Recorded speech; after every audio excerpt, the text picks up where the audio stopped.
दोस्तों तारीख थी 3 अक्टूबर, साल था 1996। बीकानेर के रहने वाले निहाल चंद बिश्नोई को अचानक पता चलता है कि बाड़नू गांव में शिकारियों ने 6 हिरणों को मार दिया है।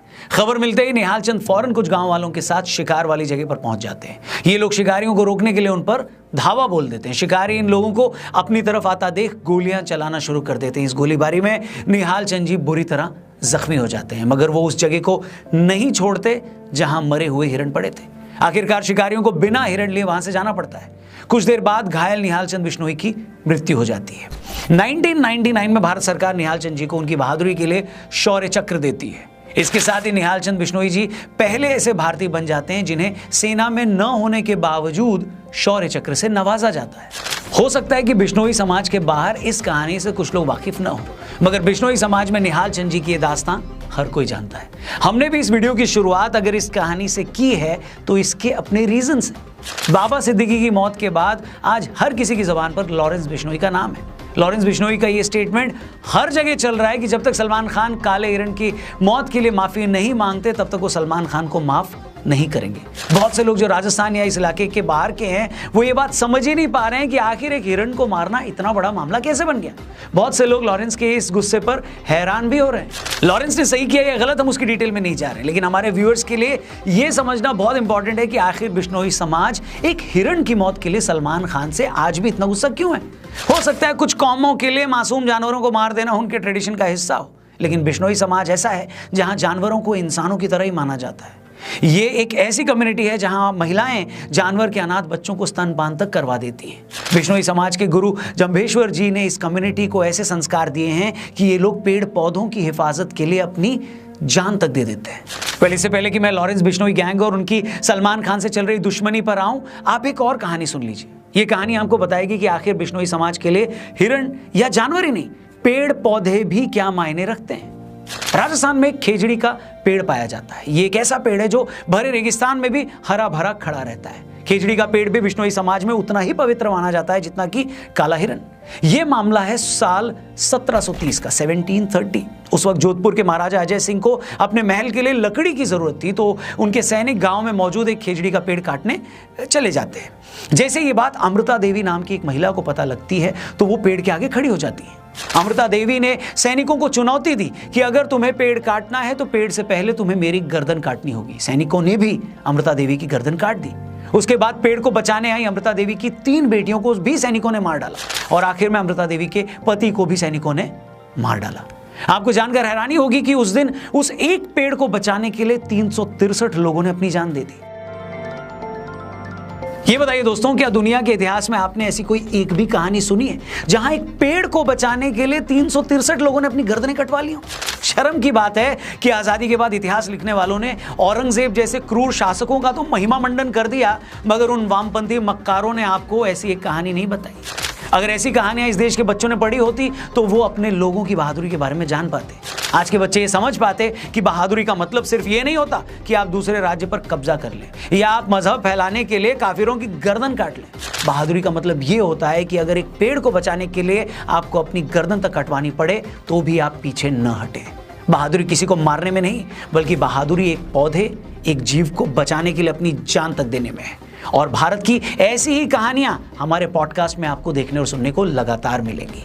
इसके लिए आप हमारे टीआरपी चैनल को जरूर सब्सक्राइब करिएगा। डिस्क्रिप्शन में उस चैनल का लिंक दिया है। वीडियो में आगे बढ़ते हैं। लॉरेंस बिश्नोई का कहना है कि बचपन में जब उसे यह पता लगा कि सलमान खान ने जोधपुर में काला हिरण मारा है, तब से ही वो उससे बदला लेना चाहता था। जो लोग उस वक्त के बारे में नहीं जानते उनको ये बता दें कि ये बात है 1998 की। सलमान खान अपने को स्टार्स के साथ उस वक्त जोधपुर के आसपास हम साथ साथ हैं फिल्म की शूटिंग कर रहे थे। तभी रात के अंधेरे में गांव वालों को गोली चलने की आवाज आई। गांव वाले गोली चलने की जगह पर पहुंचे तो वहां पर उन्हें गाड़ी में कुछ लोग दिखाई दिए। गांव वाले गाड़ी को तो नहीं रोक पाए, मगर उनमें से एक आदमी ने सलमान खान को पहचान लिया। पड़ताल करने पर पता चला कि उस रात गांव में 2 चिंकारा और 3 काले हिरण मार दिए गए हैं। मामले की छानबीन शुरू हुई और वन विभाग की टीम, घोड़ा बाड़ा फार्म्स पहुंच गई, जहां सलमान समेत हम साथ साथ हैं के क्रू मेंबर्स रुके हुए थे। वहां काले हिरण के अवशेष मिले। 2 अक्टूबर को बिश्नोई समाज ने इस मामले में सलमान खान के खिलाफ FIR दर्ज कराई। सलमान खान की गिरफ्तारी हुई और उन्हें जेल जाना पड़ा, मगर हाथों हाथी उनको जमानत भी मिल गई। बिश्नोई समाज का गुस्सा इस बात को लेकर है कि आज इस मामले को चलते तकरीबन 27 साल हो गए हैं, मगर इन 27 सालों में सलमान खान को इस मामले में सिर्फ 18 दिन जेल जाना पड़ा और ट्रायल कोर्ट से सजा सुनाए जाने के बावजूद वो आज भी जमानत पर है। 2006 में एक ट्रायल कोर्ट ने सलमान खान को 5 साल की सजा सुनाई थी, मगर 2007 में राजस्थान हाई कोर्ट ने सलमान खान की सजा को सस्पेंड कर दिया। फिर जुलाई 2016 आते आते राजस्थान हाई कोर्ट ने सलमान खान को 2 चिंकारा के शिकार के मामले में बरी ही कर दिया। 2017 में जोधपुर हाई कोर्ट ने सलमान खान को शिकार के टाइम एक्सपायर्ड हथियार रखने के मामले में भी बरी कर दिया। इसके बाद 2018 में ट्रायल कोर्ट ने इस मामले में सलमान खान को फिर से 5 साल की सजा सुनाई, मगर सलमान अभी तक जमानत पर है। इस तरह मामले के 27 सालों बाद भी बिश्नोई समाज अब भी न्याय का इंतजार कर रहा है। हैरानी की बात नहीं है कि इसी के बाद 2018 में लॉरेंस बिश्नोई ने ऐलान किया था कि काले हिरण के शिकार के मामले में वो सलमान खान को जिंदा नहीं छोड़ेगा और पूरे बिश्नोई समाज की तरफ से उससे बदला लेकर रहेगा।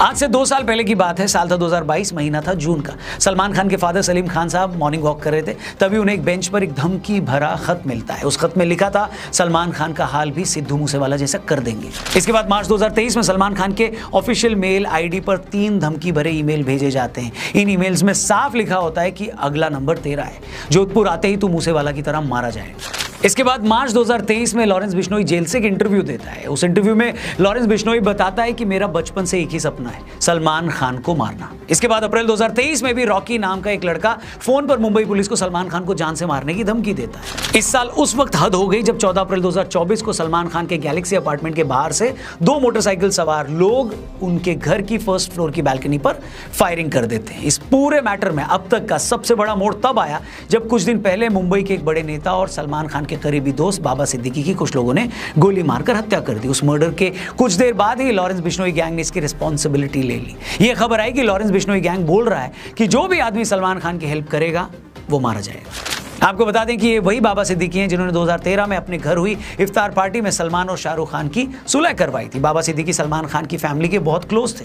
2015 में मुंबई सेशन कोर्ट ने सलमान खान को 2002 हिट एंड रन केस में 5 साल की सजा सुनाई थी। तब भी बाबा सिद्दीकी सलमान की बहन अलवीरा के साथ सबसे पहले हाईकोर्ट पहुंचे थे। उस वक्त उन्होंने सीनियर लॉयर हरीश साल्वे से कॉन्टैक्ट किया और साल्वे जी सलमान खान की सजा को उन्होंने सस्पेंड करवा दिया था, मगर बाबा सिद्दीकी की मौत से लॉरेंस बिश्नोई गैंग का कॉन्फिडेंस बढ़ा हुआ है। वहीं सलमान की सेफ्टी मुंबई पुलिस के लिए बड़ी सिरदर्द बनी हुई है। सलमान खान लगातार पब्लिकली आने से बच रहे हैं। मुंबई पुलिस ने सलमान खान के गैलेक्सी अपार्टमेंट के बाहर एक चौकी भी बना दी। सलमान खान की सिक्योरिटी में हर वक्त 40 के करीब पुलिस वाले खड़े रहते हैं। सलमान खान के फादर सलीम खान ने एक टीवी इंटरव्यू में कहा है कि इन धमकियों के चलते हम लोगों की मूवमेंट पर काफी असर पड़ा है और हम उस तरह से बाहर नहीं निकल पा रहे हैं जैसे पहले निकलते थे। सलमान खान भी इन धमकियों के बाद अपने घर की बालकनी में आकर फैंस को वेव करना बंद कर चुके हैं। इस पूरी कंट्रोवर्सी के बाद बहुत से लोग ये जानना चाहते हैं कि भाई ये लॉरेंस बिश्नोई हैं कौन, और जो भी है आखिर वो इतना पावरफुल कैसे बन गया कि वो इतने सालों से जेल में बंद है, फिर भी वो जेल से सिद्धू मूसेवाला जैसे बड़े सिंगर को मरवा देता है, बाबा सिद्दीकी का मर्डर करवा देता है, सलमान खान जैसे सुपरस्टार को धमकियां दे रहा है। लॉरेंस बिश्नोई इतना पावरफुल कैसे बना, इसे समझने से पहले एक बार ये जान लेते हैं कि आखिर लॉरेंस बिश्नोई इतना बड़ा गैंगस्टर बना कैसे। लॉरेंस बिश्नोई का जन्म 12 फरवरी 1993 को पंजाब के फाजिल्का में हुआ। पैदा होने के वक्त वो बहुत गोरा चिट्टा था, तो उनकी माता जी ने उनका नाम लॉरेंस रख दिया। लॉरेंस एक क्रिश्चियन नाम है जिसका मतलब होता है चमकता हुआ सफेद। हालांकि पुलिस रिकॉर्ड में लॉरेंस का नाम सतविंदर सिंह है। लॉरेंस बिश्नोई का बचपन से स्पोर्ट्स में काफी इंटरेस्ट था। वो कुश्ती लड़ता था। उसके फादर पुलिस में थे और वो चाहते थे कि बेटा IAS बने। अबोहर से 12वीं की पढ़ाई पूरी करने के बाद लॉरेंस चंडीगढ़ चला गया, जहां उसने DAV कॉलेज में दाखिला लिया। धीरे धीरे उसने स्टूडेंट पॉलिटिक्स में दिलचस्पी लेनी शुरू कर दी। इसी टाइम इसकी गोल्डी बराड़ से दोस्ती हो गई। वही गोल्डी बराड़ जो आज कनाडा में बैठकर लॉरेंस बिश्नोई गैंग के लिए काम करता है और जिसके गैंग ने सिद्धू मूसेवाला की मर्डर की रिस्पॉन्सिबिलिटी ली थी। लॉरेंस ने 2011 में कॉलेज इलेक्शन लड़ने के लिए student organization of Punjab university यानी SOPU के नाम से एक पार्टी भी बनाई थी, मगर लॉरेंस अपना पहला इलेक्शन हार गया।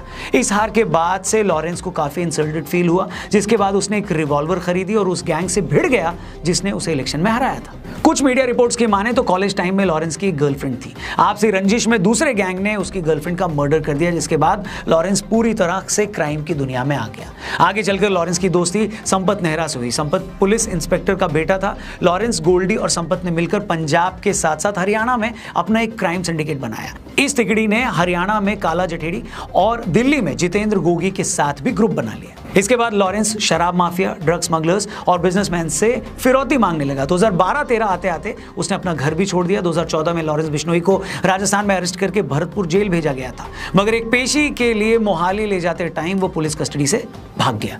2016 में लॉरेंस को फिर से अरेस्ट कर लिया गया और तब से आज तक वो जेल में ही बंद है। मगर जेल में बंद होने के बावजूद वो आज भी धड़ल्ले से पूरी दुनिया में अपना काम चला रहा है। 29 मई 2022 को सिंगर सिद्धू मूसेवाला की उसके घर के कुछ दूरी पर 24 गोलियां मारकर हत्या कर दी गई। बाद में पता चला कि उस पूरे मर्डर को भी लॉरेंस बिश्नोई और गोल्डी ब्राड ने अंजाम दिया था। 5 दिसंबर 2023 राष्ट्रीय राजपूत करनी सेना के अध्यक्ष सुखदेव गोगामेडी की उनके घर में घुसकर गोली मारकर हत्या कर दी गई। इस हमले में एक शूटर भी मारा गया था। मर्डर के कुछ देर बाद लॉरेंस गैंग के रोहित गोधारा ने सोशल मीडिया पर पोस्ट करके मर्डर की जिम्मेदारी ले ली थी। इसके बाद इसी साल 14 अप्रैल 2024 को सुबह 4:51 पर 2 बाइक सवारों ने सलमान खान के बैंड्रा वाले गैलेक्सी अपार्टमेंट पर 5 राउंड फायरिंग भी की। इस फायरिंग में एक गोली सलमान के घर की दीवार पर लगी, वहीं एक गोली सलमान के घर पर लगे नेट को चीरती हुई उनके ड्राइंग रूम की दीवार पर जा लगी। फायरिंग के बाद दोनों शूटर्स अपनी बाइक मौके पर ही छोड़कर फरार हो गए। बाद में लॉरेंस के भाई अनमोल ने सोशल मीडिया पर पोस्ट करके इस हमले की जिम्मेदारी ली थी।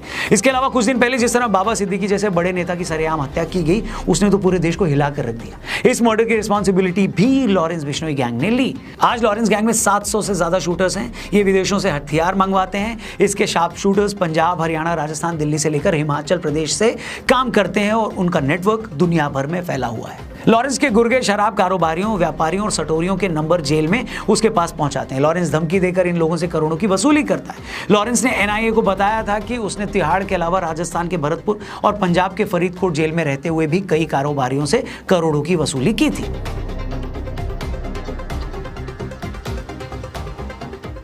आज लॉरेंस बिश्नोई गैंग का नेटवर्क सिर्फ भारत तक ही नहीं है। ये गैंग गोल्डी ब्राड के थ्रू कनाडा से ऑपरेट करता है। गैंग के कई मेंबर्स कनाडा, यूके, यूएसए और दुबई में रहते हैं। इन देशों में लॉरेंस गैंग को फंडिंग मिलती है। ये पैसा हवाला के जरिए भारत आता है। Lawrence Bishnoi gang social media पर बहुत पॉपुलर है। इंस्टाग्राम, फेसबुक और यूट्यूब जैसे प्लेटफॉर्म पर उनके हजारों फॉलोअर्स हैं। अपनी सोशल मीडिया फॉलोइंग के थ्रू वो अपनी धमकियों की मार्केटिंग करता है। लॉरेंस की गैंग में बहुत बड़े लेवल पर नाबालिग लड़के हैं। इन लोगों को गैंग से जोड़ने के लिए ये एक क्राइम के लाखों रुपए मिलते हैं। आज लॉरेंस का नेटवर्क लोकल और इंटरनेशनल लेवल पर इतना मजबूत है कि वो जेल में बंद होने के बावजूद पूरी दुनिया में कहीं भी क्राइम को अंजाम दे सकता है। यही रीजन है कि सलमान खान को मिल रही उनकी धमकियों को पुलिस बहुत ज्यादा सीरियसली ले रही है। सलमान खान को लगभग अंडरग्राउंड होकर काम करना पड़ रहा है। इस पूरी कंट्रोवर्सी के बाद ऐसे भी लोग हैं जो लॉरेंस को एक क्रिमिनल की तरह देखते हैं। वहीं ऐसे भी लोग हैं जो लॉरेंस को हीरो मान रहे हैं। उनका मानना है कि कम से कम सलमान के केस में लॉरेंस गलत नहीं है।